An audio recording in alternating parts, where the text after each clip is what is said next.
দেখুন এখানে আমি 2 চামচ তেল একটু গরম করে নিয়েছি ভালো করে। এবার আলুটাকে একটু ভেজে নেব।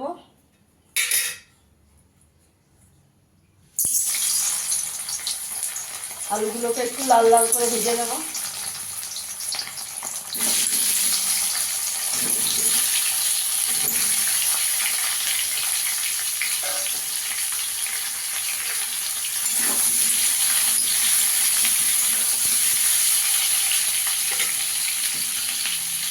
একটু হলুদ গুঁড়ো দিয়ে দেবো।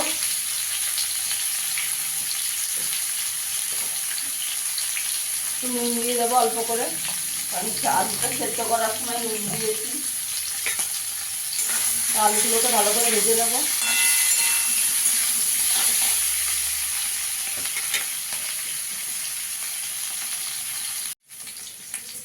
আলুটা ভাজা হয়ে গেছে, এবার তুলে নেব। একটু লাল করে ভেজে নিয়েছি, আমি তুলে নিয়েছি। এখানে আমি আর 2 চামচ তেল দিয়ে দিয়েছি। এখানে একটু কালো জিরে ফোড়ন দিয়ে দেবো। রসুন আলুর দম কালো জিরেটা ফোড়ন দিলে বন্ধুরা ভালো হবে। আপনারা চাইলে গোটা জিরেও দিতে পারেন।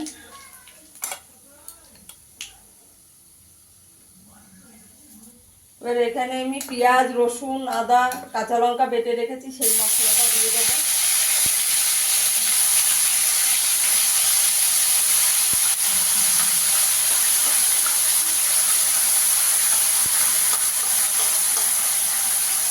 পেঁয়াজটাও বেশি দেওয়া যাবে না, আমি একটা পেঁয়াজ দিয়েছি।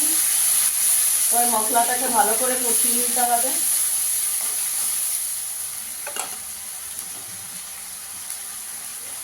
এখানে আমি 1/2 চামচ হলুদ দিয়ে দেবো। 1 চামচ একটু ধনের গুঁড়ো দেবো। একটু কাশ্মীরি লঙ্কার গুঁড়ো দিয়ে দেবো।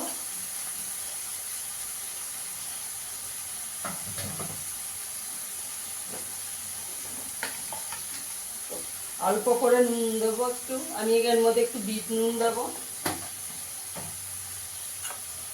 মশলাটাকে একটু ভালো করে কষাতে হবে। মশলা যত কষাবে ততই আলুর দমের টেস্টটা ভালো হবে। মশলাটা ভালো করে আমার কষানো হয়ে গেছে, মশলা দিয়ে তেল ছেড়ে গেছে। এখানে আমি এই চামচের 1 চামচ পোস্ত আর 4টে আমন্ড বাদাম নিয়েছি, বেটে নিয়েছি, এটা দিয়ে দেবো।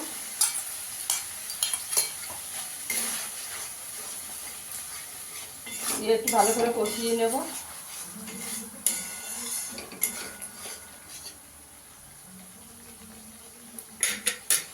আলুটা ভেজে রেখেছি, আলুটা দিয়ে দেবো।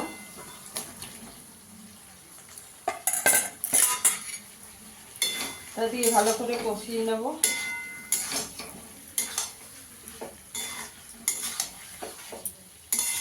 বন্ধুরা, আমার ভিডিওটা যদি ভালো লাগে লাইক করবেন, শেয়ার করবেন, চ্যানেলটিকে সাবস্ক্রাইব করে দেবেন।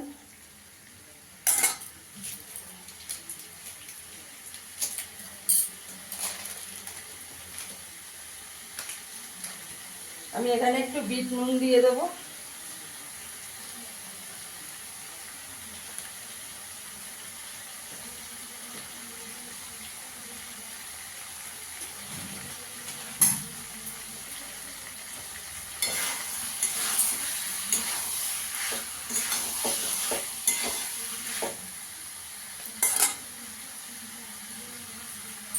গ্যাসের আঁচটাকে কম করে 5 মিনিট একটু চাপা দিয়ে দেবো।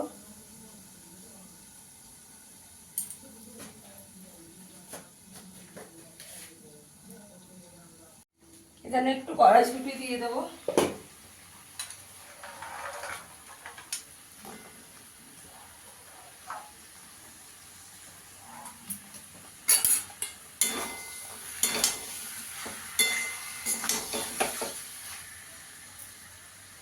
একটু চাপা দিয়ে দেবো।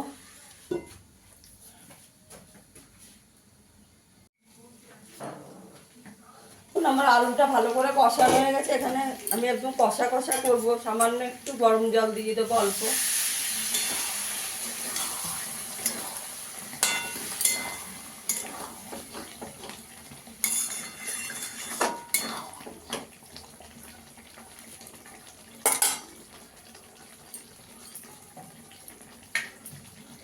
একটু গরম মশলা দিয়ে দেবো।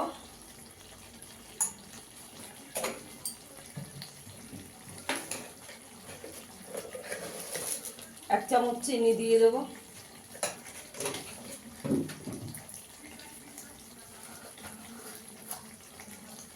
একটু ঘি দিয়ে দেবো,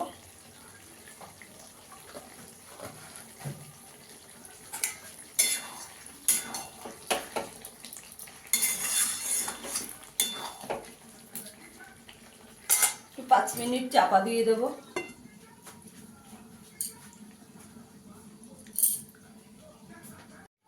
দেখুন ঢাকনাটা তুলে একটু নাড়া দিয়ে দেবো।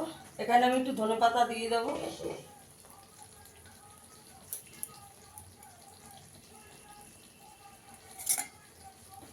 দেখুন আমার রসুন আলুর দমটা হয়ে গেছে। এবার আমি সার্ভ করে দেখাচ্ছি। একটু 5 মিনিট গ্যাসের আঁচটা বন্ধ করে চাপা দিয়ে রাখবো।